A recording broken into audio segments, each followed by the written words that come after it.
Assalamualaikum warahmatullahi wabarakatuh, geng. Kali ini saya akan membahas sosok Arung Palaka antara gelar pahlawan dan pengkhianat. Arung Palaka dianggap sebagai pengkhianat oleh sebagian orang. Namun kami bagi masyarakat Bone, ia adalah pahlawan yang paling membanggakan. Tapi seperti biasa nih geng, sebelum masuk ke dalam inti video, jangan lupa subscribe dulu dong. 1, 2, 3, terima kasih.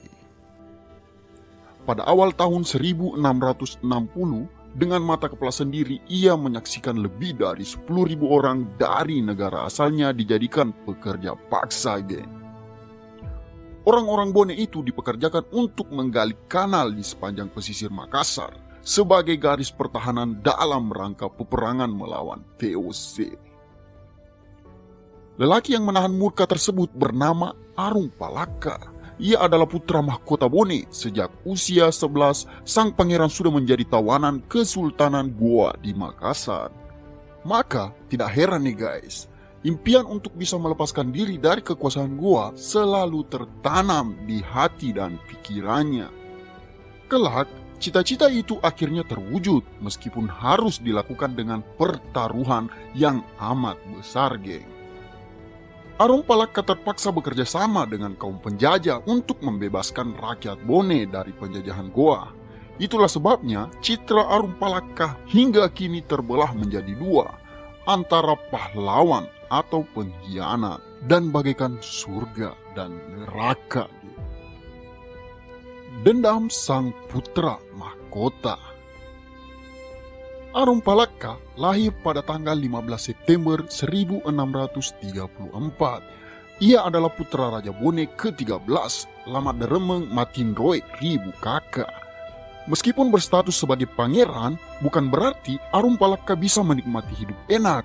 Sebaliknya, ia terlahir dalam suasana konflik antara kerajaan di Sulawesi Selatan, geng. Polemik tersebut sebenarnya terjadi jauh sebelum Arung Palaka dilahirkan, geng. Setidaknya ada 4 kerajaan yang terlibat, yaitu Bone, Sopeng, Wajo, dan Goa.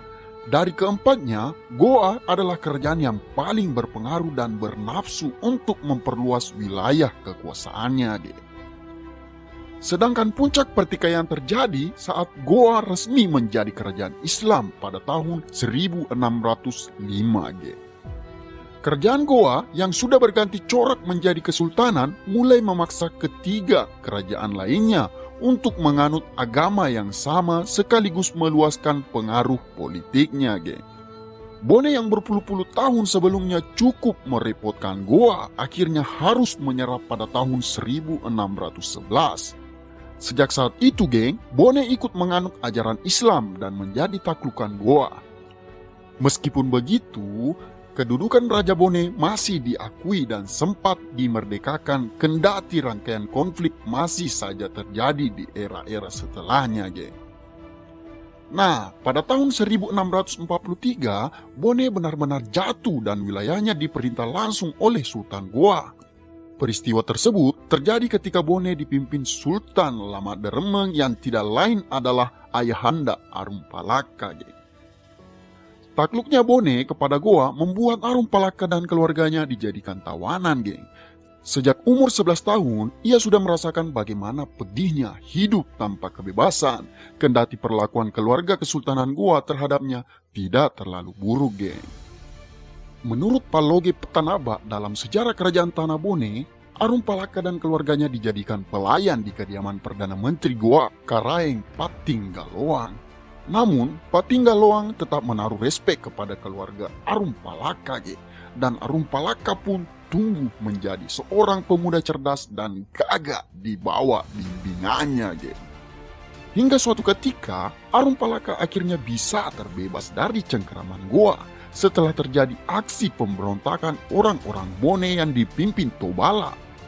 Tobala sebenarnya adalah orang Bone yang ditunjuk sebagai Rijen atau Bupati Bone sebagai kepanjangan tangan dari Goa. Lari dari Goa, Arung Palaka kemudian berlindung di Kesultanan Buton. Selama 3 tahun tinggal di Buton yang saat itu dipimpin Lasombata atau Sultan Aidul Rahim, Arum Palaka bersiap untuk melakukan pembalasan. Dilemanya Arum Palaka, akhir tahun 1660 dibantu beberapa mantan petinggi Kesultanan Bone yang masih setia, Arum Palaka melancarkan serangan terhadap Goa dan berhasil membebaskan orang-orang Bone yang dipekerjakan paksa.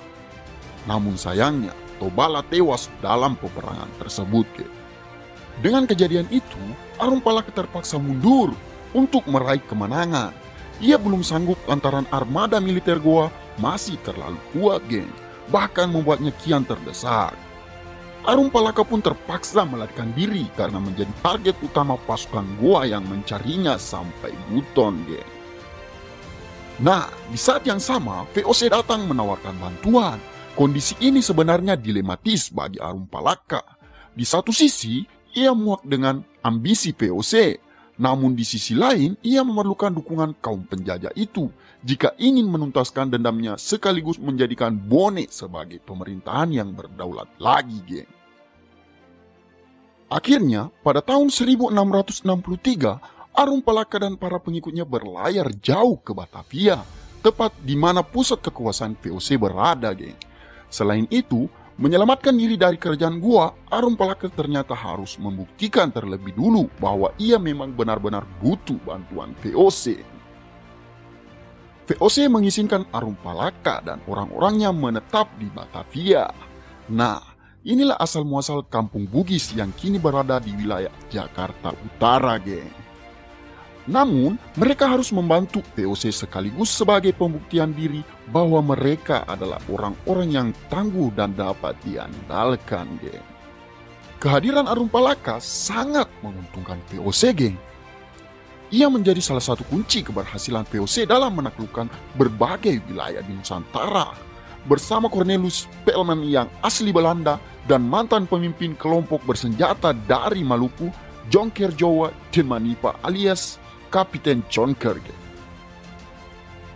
Setelah 3 tahun membantai VOC, saatnya tiba bagi Arum Palaka untuk menuntaskan dendam sekaligus merebut kembali wilayah Bone yang dikangkangi Goa.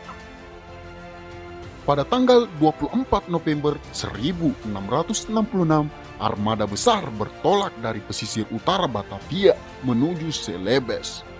Terdiri dari 21 kapal perang yang mengangkut 1.000 prajurit. Pasukan Arum Palaka yang beranggotakan 400 orang semakin percaya diri berkat bantuan VOC yang menyumbangkan 600 orang tentaranya dari Eropa yang paling terlatih.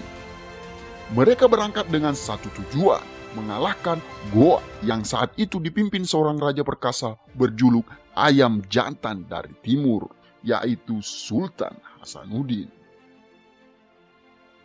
Dan terjadilah pertempuran legendaris itu. Goa pada akhirnya menyerah dan pada tanggal 18 November 1667, Sultan Hasanuddin terpaksa menandatangani perjanjian Bongaya yang menandai kemenangan VOC dan Arum Palaka, walaupun selama beberapa tahun berikutnya serpihan pasukan Goa masih melakukan perlawanan, Nah, pada tahun 1672, Arum Palaka dinobatkan sebagai Sultan Bone. Impiannya menjadi kenyataan. Ia memang hanya menuntut haknya kembali sebagai pewaris tahta Bone, sekaligus membebaskan Bone dari penguasaan Goa dan membalaskan dendamnya. Meskipun dengan cara yang tidak bisa memuaskan semua pihak. Buku-buku sejarah yang beredar selama ini lebih cenderung menempatkan Arum Palaka selaku sosok pengkhianat. Dan sebaliknya Sultan Hasanuddin, sang Sultan Goa, selalu diidentikan sebagai pahlawan besar. Namun, kami sebagai masyarakat Bone meyakini bahwa Arum Palaka adalah orang yang paling berjasa. Dan bukan tanpa alasan dibuatnya patung Arum Palaka yang berdiri gagah di kota Watampone. Arum Palaka memimpin Kesultanan Bone selama 24 tahun atau sampai akhir hayatnya. Beliau wafat pada tanggal 6 April 1696. Hingga kini jalan hidupnya masih menyisakan pro kontra. antara pahlawan atau pengkhianat, geng. Itulah seputar sosok Arum Palaka yang sudah saya kupas tuntas, geng. Namun, saya sebagai Putra Bone tetap meyakini bahwa Arum Palaka adalah sosok pembebas bagi kami. Terima kasih telah menonton video ini.